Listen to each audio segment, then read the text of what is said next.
فرانسیسی صدر کا یہ کہنا ہے کہ فرانس کبھی آبنائے ہرموز کھلوانے کے آپریشن میں حصہ نہیں لے گا۔ انہوں نے کہا کہ ہم اس تنازع کے فریق نہیں ہیں، موجودہ صورتحال میں ہرموز کھولنے کے کسی آپریشن میں حصہ نہیں لیں گے۔ فرانس اتحاد کی تیاری پر کام کر رہا ہے جو کشیدگی ختم ہونے کے بعد آزادانہ جہاز رانی کی ضمانت فراہم کرے۔ ہم اس تنازع کے فریق نہیں ہیں، موجودہ صورتحال میں ہرموز کھولنے کے کسی آپریشن میں حصہ نہیں لیں گے۔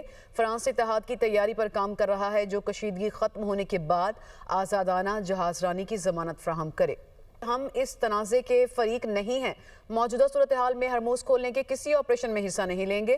فرانس اتحاد کی تیاری پر کام کر رہا ہے جو کشیدگی ختم ہونے کے بعد آزادانہ جہاز رانی کی ضمانت فراہم کرے۔ ہم اس تنازع کے فریق نہیں ہیں، موجودہ صورتحال میں ہرموز کھولنے کے کسی آپریشن میں حصہ نہیں لیں گے۔ فرانس اتحاد کی تیاری پر کام کر رہا ہے جو کشیدگی ختم ہونے کے بعد آزادانہ جہاز رانی کی ضمانت فراہم کرے۔